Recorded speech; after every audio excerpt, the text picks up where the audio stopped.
yoga. I'm a yoga therapist and a pain care yoga instructor. And I'm going to be talking tonight about yoga therapy. Initially, a lot of people don't know what yoga therapy is because it's a pretty new modality. Everybody knows what yoga is, and I'm sure you picture it as something you probably can't do because we have changed the culture of it here in the Western world, in that it's usually imagined as some young, skinny, flexible person doing some pretzel-like pose. And that's unfortunate. So yoga therapy is here to change that outlook on yoga, that everybody can do it. Later on tonight, I'm going to be talking to you about pain science and how that helps us to overcome our pain. So first of all, these slides were provided by my teacher, my pain care yoga instructor from Canada, Neil Pearson. He's a physical therapist and a yoga therapist who teaches medical practitioners about pain science. So you'll see a lot of his information in here tonight. Pain education is really important to help us with our chronic pain because when we are in pain for a persistent or a long-term amount of time, our pain ends up becoming worse because of what happens to our brain. So I want to talk a little bit about that tonight so that can help you understand what's going on when we live in chronic pain. So first of all, I'll begin with yoga therapy and explain a little bit more about that. So we know that there's enough studies behind yoga now that yoga is very therapeutic, that there are many, many benefits to doing it. But yoga therapy specifically applies yoga tools such as posture, movement, meditation, mantras, affirmations, some Ayurvedic techniques, which if you don't know what Ayurveda is, it's Eastern tradition. So they take, it's called the science of life. So they take pieces of that and we incorporate it into our yoga therapy session. And we address that person individually. So we look at that person from a holistic perspective. We're looking at them from the physical, the mental, the emotional, the energetic, and the spiritual. And so by looking at that person from a holistic perspective, we're getting to the root of the problem. So unlike a physical therapist who generally just sees the person and their physical issues and the reason for the pain there, we're looking at a lot more factors in the human system. So we know that yoga therapy can address a range of concerns. Obviously, we're here tonight because we live in chronic or persistent pain, or we know someone who does. And we know that yoga therapy can help with mental health issues, which are usually very intertwined with physical pain. So most likely, if you live in persistent pain, you probably also experience anxiety or depression.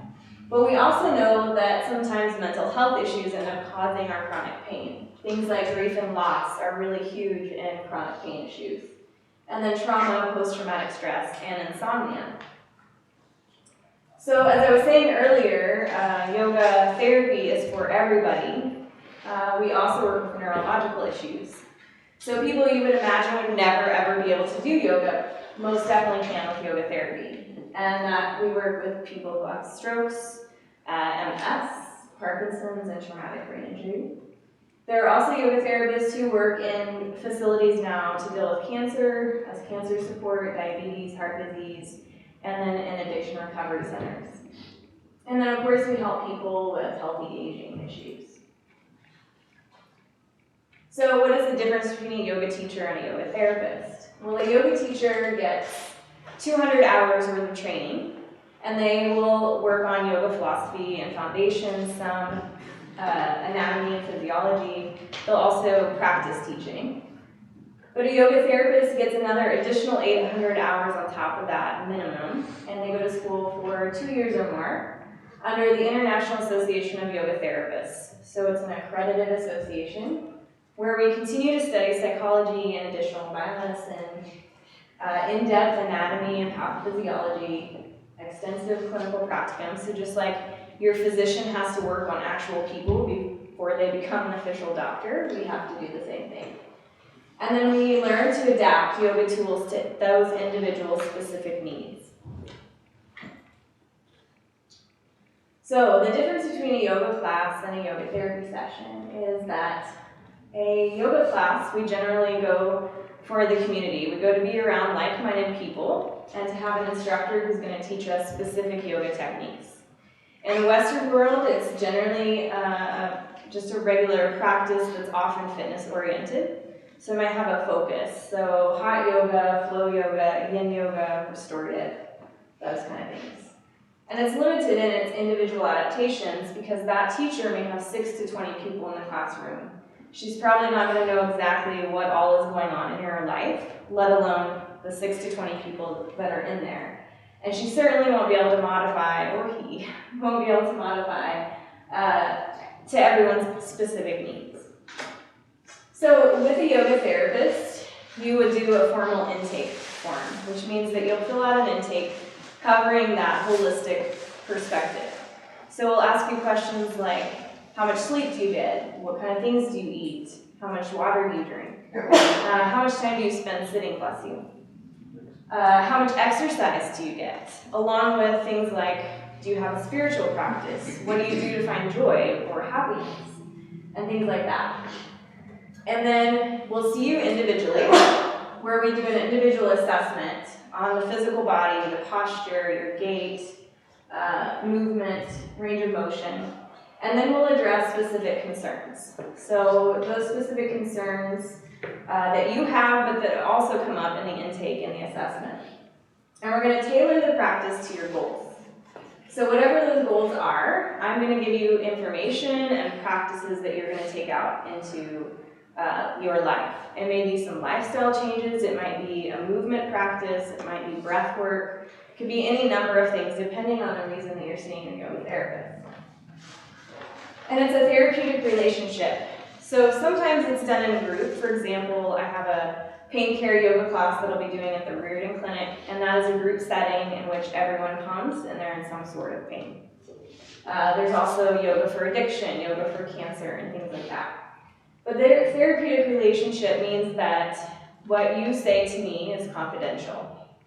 And if you wish for me to share it with your nutritionist or your chiropractor or massage therapist or even your physicians, I can definitely do that.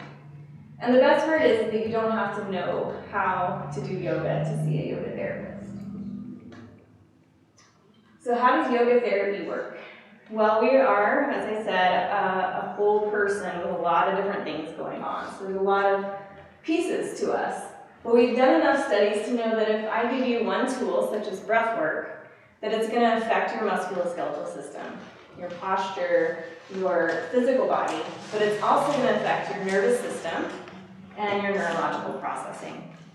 Okay, so we've been talking at you for a while, and I'm going to make you move a little bit. So don't worry, I'm not going to turn you into a pretzel.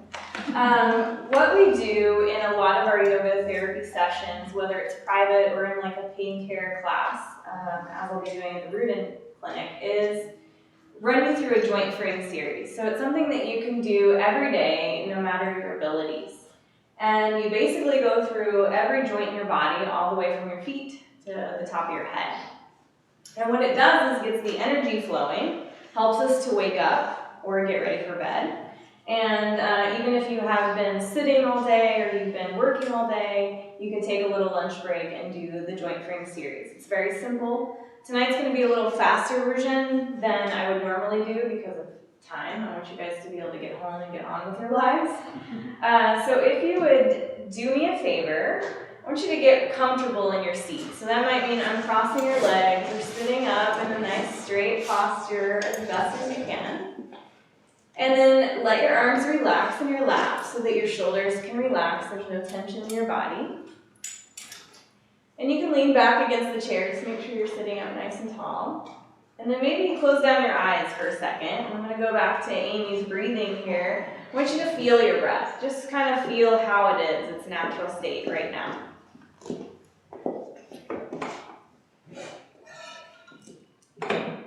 So you start to relax and become aware. Awareness is a huge thing in yoga, like being more aware of our bodies, where they are in space, how our breath is, what's going on in the physical body. And at any time during this little practice that we're doing, because I haven't done a formal intake on you, you have some pain issues going on, I want you to know that you can visualize doing the movement if you feel pain, or if you have an injury. And visualizing is just as important to our brain and the neuro pathways as it is to actually do the movement. So feel free to just visualize if needed. So let's start to make deeper breaths. So like Amy said, kind of breathe in for a count of 4. Breathe out for a count of 4. See if you can relax any tension you're feeling in your face, in your shoulders, in your back, in your hips.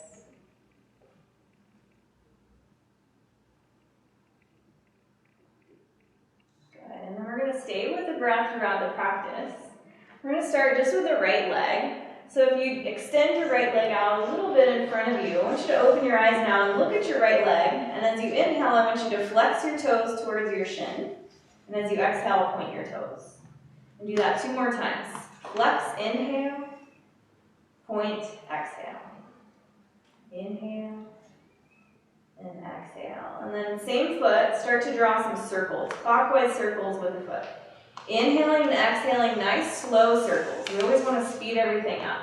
But we're looking here for any popping or clicking, maybe some stickiness in the joint, and then go the other direction. All right. And then relax that right leg down. Switch to your left leg. Same thing, looking at the joint, inhale, flex, maybe even stretch your toes out in your shoes if you can, and then point. Inhale, and exhale. Inhale, and exhale. And then clockwise circles, nice and slow, don't speed it up. Aware of what the differences are between your right side and your left side, and then do the other side.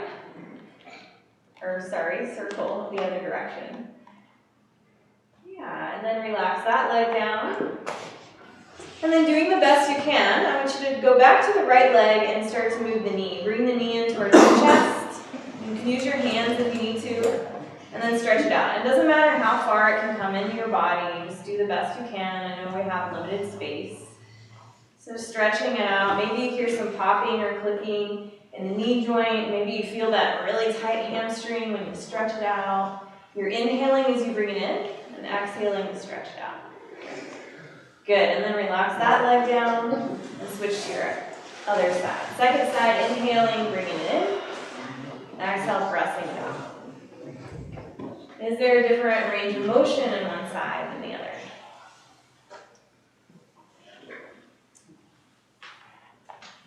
Good, and then after you've done that 3 times, rest. All right, so I'm going to give you the opportunity to stand up if you want to stand up. If you want to stay seated, that's fine too. And we're going to continue to work up the body. So now if you're leaning into the back of your chair, I want you to scooch forward so your butt's almost on the edge. And I'm going to grab a chair and sit down so I can demo. So if you're sitting, you're going to do cat-cow. So you're going to draw your pelvis forward, so your belly button comes towards your knees, and then your chest rolls open, your shoulders go back, and maybe you lift your chin a little bit. And then as you exhale, scoop the belly in, feel your tailbone move towards your knees, round your shoulder blades towards the chair behind you, chin to chest. So inhaling, coming forward, open your heart, roll the shoulder blades back, exhale, round. And inhale forward. Exhale back. And again, we're all going to have different ranges of motion. Maybe you just need to visualize the movement. Hello, nice music. Back to center and relax. And then again, if you want to stay seated, if you want to stand up, I'll demo both. So you're on the edge of the chair, knees are under or over your ankles. And we're going to do some side bends. So we're moving the spinal column. And as you exhale, you come back to center. As you inhale, reach down towards the floor. One side into the next. Nice and slow, just seeing if there's a difference in range of motion. Notice if your butt wants to lift up off the chair, keep it grounded. If you want to stand up, you could do this. I know you've been sitting for a while, it feels good to stand. Nice and slow. Doesn't matter how far you go. You're not trying to be the stretchiest, most flexible person in the room. Go further, Dad. Then let's come back to center. So we've done back and forth, so undulating the spine. We've done side to side. Now we're going to do little twists. So take your hands into the crooks of your elbows, and you're going to turn towards your right as you breathe in, and back to center as you breathe out. And I'm not asking you to turn all the way around and try to be an owl or something. Keep your hips facing forward, just doing a gentle twist in the body. Inhaling as you turn, exhaling as you come back. Is there more range of motion on one side versus the other? Good. So now we worked through the spine. You can stay standing if you want. Make sure your heels are underneath your hips. Nice tall posture, relaxing your arms. We're going to move up to the next joint. So you're going to bring your hands out in front of you. I want you to open and close your fingers as fast as you can. So usually I'm saying go really slow. I want you to feel each joint in your fingers.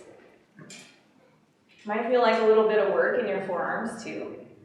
And then you're going to press your palms away from you like you're saying stop. Fingertips point up. Inhale. Exhale, fingertips point down. So you're pushing the backs of the hands towards me. Inhale up. Exhale down.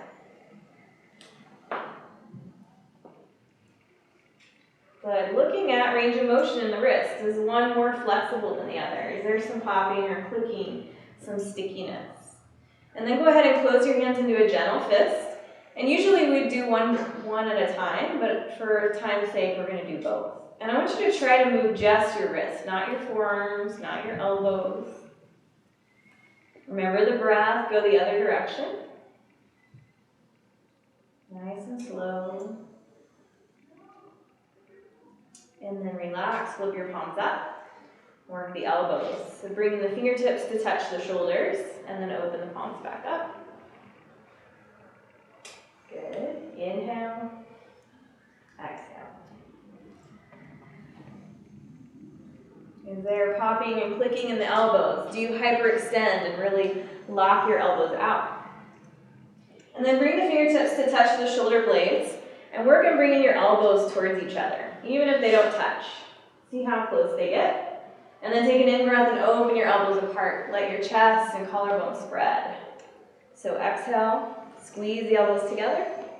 Inhale, open the chest.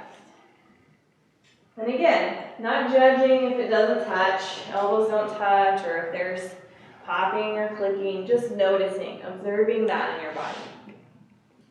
How it feels to move in this way. And then take your inhale, bring your elbows together, and roll your shoulders. So big chicken wings, all the way around. Inhaling, yeah, smack your neighbor, give him a little poke in the eye. And then go the other direction. Is there some stickiness here? Is one more mobile than the other? Is there some loss of range of motion? And then bring your shoulders back to neutral position, let your arms relax. Good, take a second to observe before we move on to the neck. Next inhale, you're going to lift your chin upward towards the ceiling, staying in control of the cervical spine, and then exhale, tuck your chin towards your chest. So inhale, lift, exhale, lower. Working in your own range of motion, notice what happens, how it feels to move with your breath. Back to center, head's neutral position. Turn to look over your right shoulder.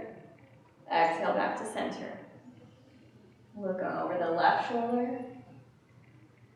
Back to center. Do that a couple more times. Is there more range of motion on the right side or the left side?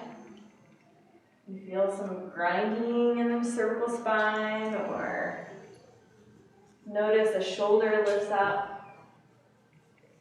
After your third one, come back to center. And then let the right ear drop towards the right shoulder. Back to center. And exhale to the other side. One breath, one movement. Nice and slow. Notice if the shoulder lifts here. Does one ear get closer to the shoulder than the other? Are you still breathing?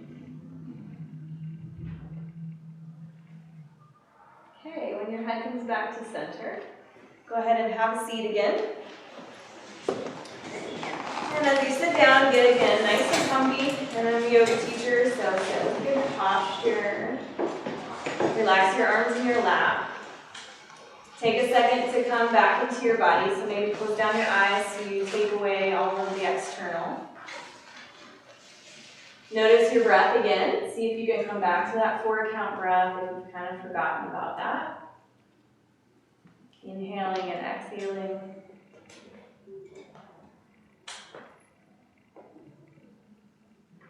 Observing what's going on in your body. How does it feel? Do you feel the energy flow? Do you feel a little more awake, a little more alive? Feel like dance? All right. That's a good response. I did my job. I'm done. Mic drop. All right. So hopefully that felt pretty good. In a pain care class or a private session, we would take it much slower. And we would observe in between each movement. So you'd have time to pause and kind of consider what's going on in that joint. What is keeping me from moving with full range of motion? So we know that there are many misconceptions surrounding pain. And they can be barriers to us overcoming our pain. So tonight I'm going to educate you a little bit on pain science so that you can go out into your lives and maybe take some of this and start utilizing it to reduce your pain.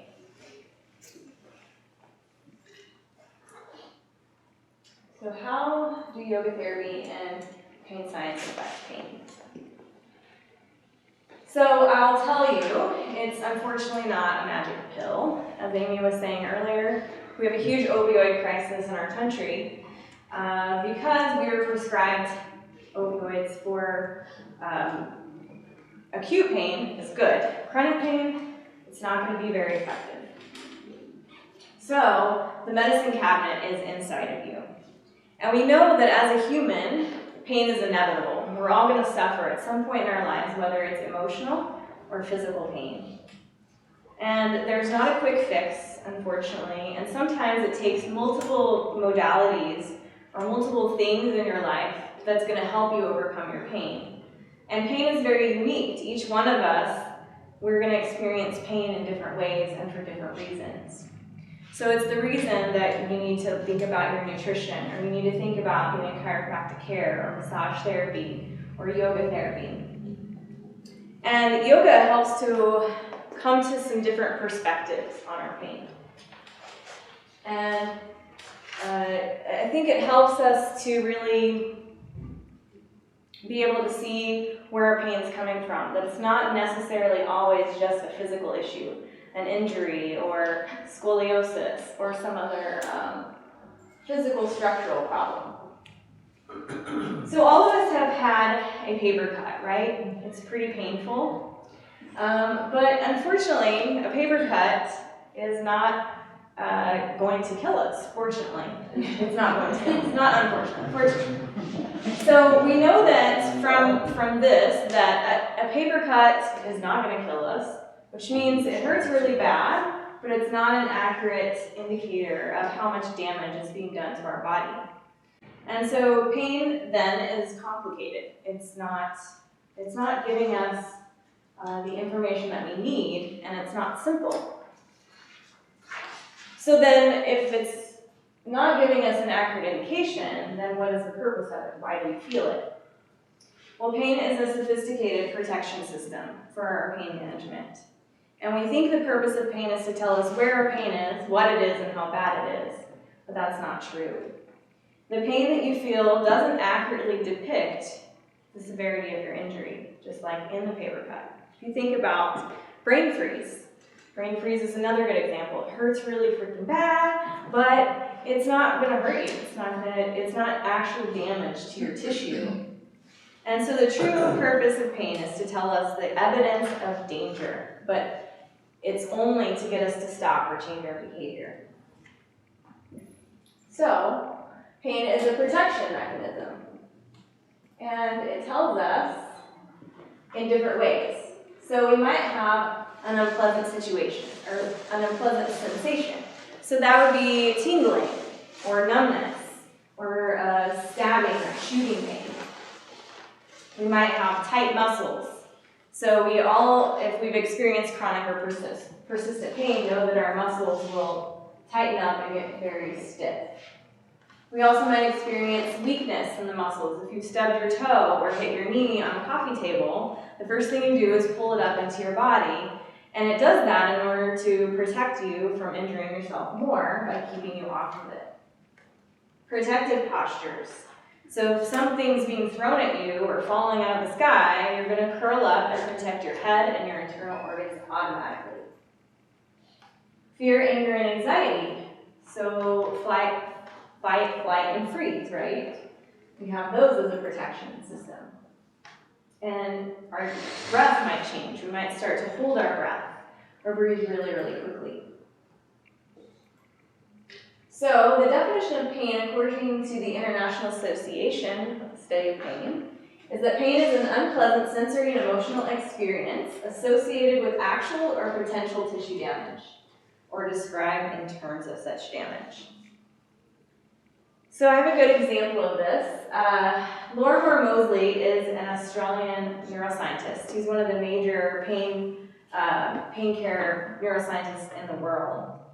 And he tells a story about him walking through the Australian bush.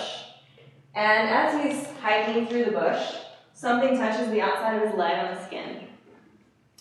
And so what happens, and Jess talked about this briefly, it activates nociceptor receptors in the nerve endings of fast-conducting nerve fibers that shoot from that point that something touched his leg through the leg to the spinal cord. The spinal cord then also has neurons that says something's going on down here, and we need to tell the brain. So it sends it up to the brain, and the brain has to evaluate, is this dangerous or not? And so in his case, his brain said, well, have we been here before? Yeah, we grew up walking through the Australian bush all the time. It's usually just a twig, and everything's fine. And so his brain sent the signal, hey, we're good, keep going. Well, 3 days later, he woke up in a hospital in Australia, having been bit by an eastern brown snake. A very poisonous snake in Australia, which normally kills people. Luckily, he didn't die. So 6 months later, he was back out in the bush again, because everything in Australia kills you, so I guess you can't avoid it, you might as well keep hiking. So he went back on his hike, and he's walking in the bush, and again, something touches the outside of his leg and the skin. It sends the messages through the nerves of his leg to the spinal cord to the brain, and his brain evaluates. But this time, something changed. He has experience. And so, now, he drops to the floor in excruciating pain. And so, as his brain is making these decisions very, very quickly, he's screaming in pain in total agony. He takes off his boot and come to find out it was just a scratch from a twig. But this time, he felt excruciating pain. So his experience changed what was happening in his brain and told him this is scary and you could die. So, do you think pain then attaches to experience? Of course it does. Yeah. So all of your experiences from the past are going to affect your pain now. And all of your experiences, predictions of experiences in the future. Women especially like to think of the what ifs and what's going to happen in the future all the time. And that's going to affect our pain now. So it tells us that pain is very complex. The second part of the definition of actual or potential tissue damage is if we take our finger and we pull back on it as hard as we can, we start to feel the sensation of pain, but as soon as we let it go, the pain sensation goes away. That's because we've almost gotten to a point of potential tissue damage. So the brain was telling you, stop or change your behavior, or you're going to damage your tissue. And the last part of the meaning is described in terms of such damage. So think about when you go to the doctor to describe your pain. They tell you, tell me what it feels like. We use words like stabbing, shooting, electric, burning, these horrible sounding words, right? To describe that pain. In another situation, your doctor might tell you that you've slipped a disc. Well, in our brain, we start thinking, oh my God, my disc has literally left the spine and is floating somewhere in my body. But in reality, there's no actual slipping of a disc. The disc isn't going to dislocate itself from your spine unless you've had a humongous injury, and then you have bigger problems. So, language is really important in how we describe pain. So we know now pain is an alarm system. It can warn you when you've been damaged, when you're approaching damage. It's a protective system. It can warn you when you're in a situation similar to a time in the past in which you have experienced pain. So one of the brain's jobs is to make a sensible story from all the information. And it does that through our nervous system. So our nervous system is adaptable, it's always changing, it's never static, and it's able to learn new ways to function. So we saw that in Lorimer's story. It definitely learned new ways to function.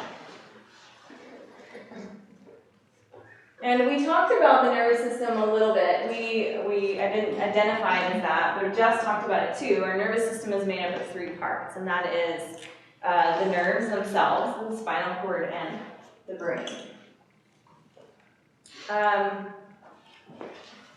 The brain then is receiving messages about everything that's happening in the body all the time. It's getting all of these messages constantly coming in. So while the brain, while all of this is happening in your nervous system, the brain is receiving these danger signals, as in Lorimer's case, and it's being modified. And the brain is saying whether or not to turn up the intensity of your pain or to turn it down. So the first time he felt something on his leg, his brain decided, not a problem, turn it down. But after he'd had the experience of almost dying, his brain decided to turn that intensity up when he felt the same sensation. So our resting level of our neurons is changing all the time based on experience and events, and these reactions are part of our protective system. So they help to make us safe in the short term. But when reactions persist, the vicious cycle of worsening pain can occur. So what happens when we're in chronic pain? We start to have fear.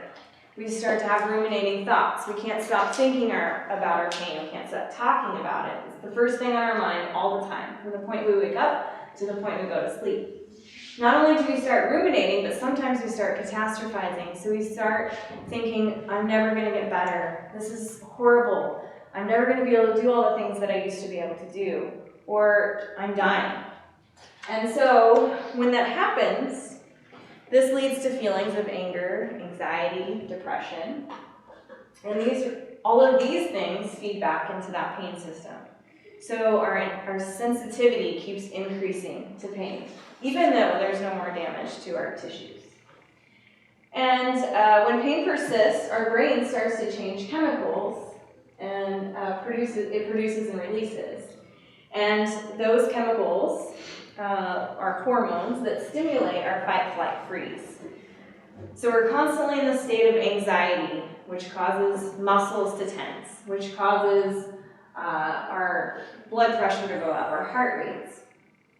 And we can't seem to get back into a parasympathetic state, which is what yoga is for, to help us get into a state of calm and relax. So our hormones are changing and our immune cells are changing. Our immunity levels are changing when we live in a state of chronic pain. And there are several input systems. So we have sensations, thoughts, emotions, experiences, and memories. So here I have a little activity for you. Pain is affected by our perception. So if you look at this cube, see if you can bring one side of the cube to the front and back again. And this visual illusion shows us important information about our nervous system. Notice which side of the cube looked closer to you at first, and if you were able to change it. So as we look at the image, we're exciting neurons in our eyes, which send information back to the brain. And then the brain decides for you in an instant, without conscious thinking, which way you're going to see it. So this is an automatic thing that's happening in our nervous system. What's that? That's messing with my head. Yeah. So now I put a little red dot in there for you. I want you to see if you can move the red dot from the front to the back. Dang it. So your brain is deciding to see the cube one way, and you are deciding to see it another way. This is happening through the nervous system. So our perceptions are influenced by context, and I've attached a piece of context there, that little red dot. Anybody able to not move it back and forth? Everybody get it? I can't move it. Yeah? Yeah? It takes sometimes if you blink or you look away, that helps. All right. So, then, do we actually hurt, or is it a mere illusion? Our brain is doing cool stuff like this all the time without our awareness, like breathing, as Jeff said, all the normal functions. And unlike a visual illusion, pain is about survival. So pain is an output of the brain that's designed to protect you. So if you could change how your brain decided to see the cube, can you change how your brain decides to perceive danger signals? And the answer is yes. Remember I said the nervous system is adaptable. So your nervous system has the power to change your nervous system. And what we know about the nervous system is that it provides us now with experiences, not facts. The experiences we have and the sensations we feel are influenced by everything, just like our pain is.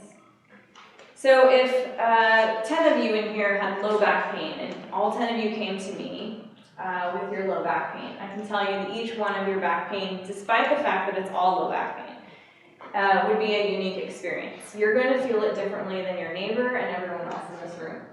That's why yoga therapy is so helpful, because I'm going to give you a specific technique that's going to work for you. So what we perceive through our senses is not accurate information. We also know now that pain is not an accurate indication of what is happening in your body. So even though we expect it to tell us where our pain is, what it is, and how bad it does not do that for us. It's just simply getting us to change our behavior or stop our behavior.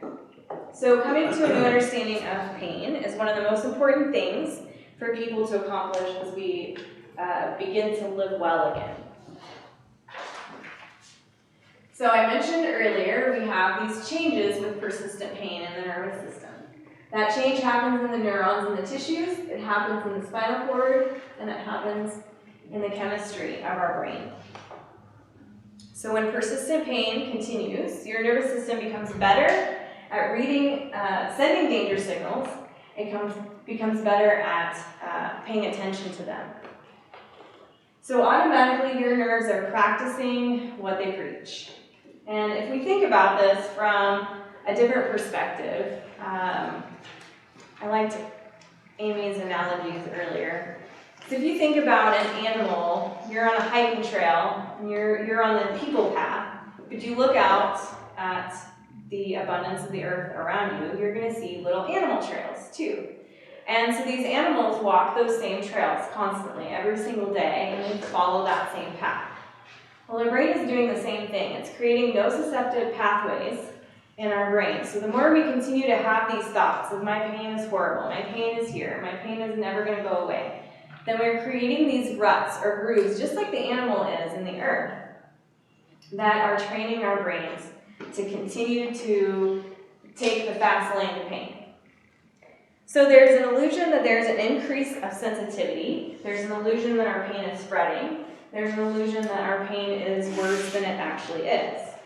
So when that happens, the networks then lose their ability to be specific and precise. And our pain is now unhelpful and uninformative. But remember, our nervous system gives us the opportunity to change our pain. So how do we do that?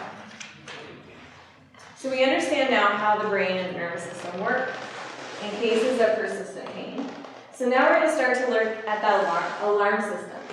And you'll see in this chart, this is a graph of someone who has no chronic pain. They're a normal person who hasn't had a long-term injury or issue.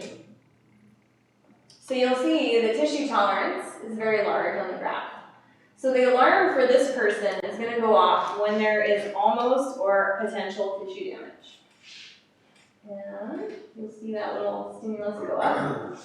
But when we have lived in persistent pain, or long-term pain, now our alarm system goes off way sooner, before we're even close to tissue damage, before there's anything going to happen to our actual physical body.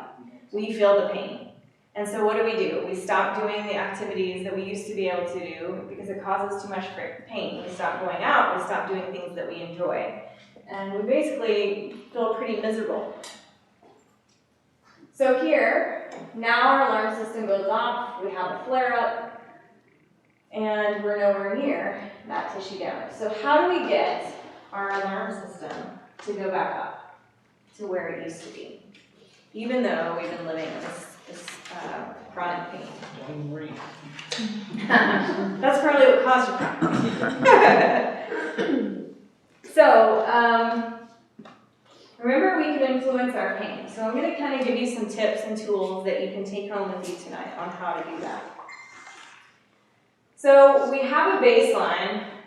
Each one of us is going to have a different baseline as to where that pain alarm system is. And every day, if you live in chronic pain now, you probably know one day your pain is good and you can do a lot of things, and then other days it's hard to even get out of bed. So you have to adjust that baseline every single day. And it's difficult to find. And the reason it's difficult to find is because we are a society of pushers. We want to do all the things and we want to do them right now. And we want to do them like we did when we were 20. But that's just not going to happen. So we push and push and push until we have so much pain that we can't tolerate it anymore. So instead of pushing, you're going to find your baseline where you feel just the edge of pain and no further. So you don't want to make your alarm system start screaming at you. And how we do this in pain care yoga is following this little chart, which might be hard to read, but I have some take home with you if you'd like to take a sheet with you home tonight. So as I mentioned, the pain is a moving target. And my teacher, Neil Pearson, came up with this plan, these guidelines that are going to help anybody, no matter what their pain is, to help raise that alarm system back up to where it should be. So how we do it is we begin to move to the edge of increased pain by doing a challenging activity. So whatever that activity is for you, you find the edge of your pain, and then you ask yourself some questions. Is it safe for me to do this activity? Which means, am I damaging my tissue by doing this activity? And if the answer is no, then you ask yourself, am I going to be okay later? Which means, am I going to regret this tomorrow and not be able to get out of bed and not be able to do the things I need to do? And if your answer is nope, this is fine, I'm not damaging my tissue, I just feel that little edge of pain, then we stay at the edge and we do 3 more things. Can I keep my breath calm and my body tension low while I continue to monitor my pain? So let's say, for example, that I haven't been able to walk around the block. But today, that's how I'm going to do it as my challenging activity. So I start to walk around the block and I ask myself, is it safe? Yes, there's no reason I shouldn't be able to walk around the block. Am I going to regret it tomorrow? Will I be able to get out of bed? Yeah, I'm going to be fine. So then I would continue to walk around the block, asking myself, is my breath calm? Are my shoulders relaxed? Am I not starting to hunch over or lose my posture because my back's hurting so badly? And then I continue to monitor the pain. If I find that it's getting to be so much that I'm pushing rather than just staying at the edge of increased pain, then I'm going to back off. And we do that by remembering our nervous system. So we're going to take a little rest. Maybe it means we sit down on the curb, or we pause and maybe take in the surroundings for a second, catch our breath. So we rest, We calm the nervous system somehow. We breathe, we meditate, you sing a song, you dance, whatever it is that calms you down. And continue to challenge your body and your nervous system by finding that pain alarm. So different techniques, different goals, depending on each person and what you want to accomplish. And remember I said earlier in the Joint Frame series that visualization is a possibility. Visualization is always possible. If it's one of those days that you can't get out of bed and you need to lay in bed all day, you can still visualize that you are out there on that walk and you are asking yourself those questions, because that visualization alone changes the nociceptive pathways in your brain. So you're creating new pathways for different thought on your pain. And of course, I have to talk about yoga. Yoga can help with your pain. And one of the ways is that it initiates feelings of gratitude and positivity. So we all know that if you lived in pain, we're not the most grateful and we're not the most positive. So yoga helps us to get that kick started again. Helps one to remain aware of the moment. The other thing is that rumination. Oh my God, my pain, all the time. So it helps us to remain aware of the moment. Even if we're just becoming aware of our pain, we're not paying too much attention to our pain. And then increases dopamine and releases tension. The breath stimulates the vagus nerve, which awakens our parasympathetic nervous system. So the fight, flight, freeze is the sympathetic. That's the state where we're always on edge. Parasympathetic is the yoga place, the place of calm and relaxation. Brings forth feelings of being connected and safe. Creates a sense of balance, harmony, and groundedness. And helps you to deal with your emotions. Is it true what happens in the vagus nerve stays in the vagus nerve? That's a good one. I'll have to remember that. So now I'm almost finished here, but if you're interested in learning more or seeing what I have to offer, I'm going to pass around a little clipboard. If you would write in nice, clear handwriting, just pass it around if you're not interested. I mentioned it a little bit earlier, but I am teaching an Overcome Pain Gentle Yoga series at the Rita Clinic. It's a 5-week series starting January 31st. And we go over the pain care guidelines and the pain science, and we do gentle movements. Most likely in a chair, depends on who shows up. I'm going to change it up once in a while. But it will be based on that intake form also that you give me to make sure that we're doing exactly what you guys need. And if you're more of a private session type of person, I have brochures and business cards. And also don't forget to pick up one of the recovering movement flyers, the pain guidelines. And the back of it has a little bit about taking breaks, calming your nervous system, that kind of thing. And then I also have one up here in the public classes that I teach in Wichita over the next 6 months or so. And if you'd like to know more, my website is waterfallyogallc.com. You can also visit Pain Care U, which is the university that I went to school for pain care classes. Where's your place located? I work from my home studio, but I also make house calls. So I'm here in Wichita for right now. Yep. And then I teach at a lot of different places. So I'm doing classes in the Reardon Clinic, Yoga Central, and several other places in town. So I do speaking engagements like this too. Anybody else have any questions?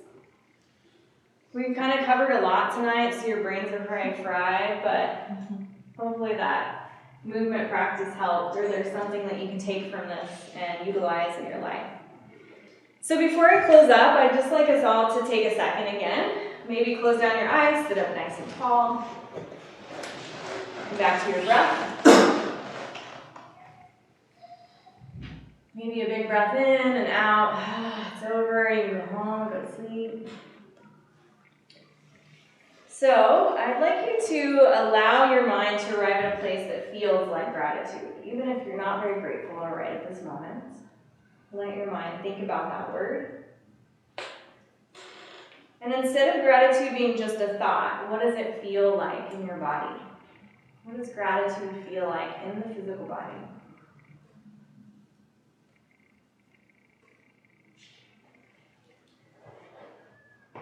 Now, this is an opportunity for you to thank your body and your mind, and to remember what you're capable of and how powerful you are in making a change in your pain.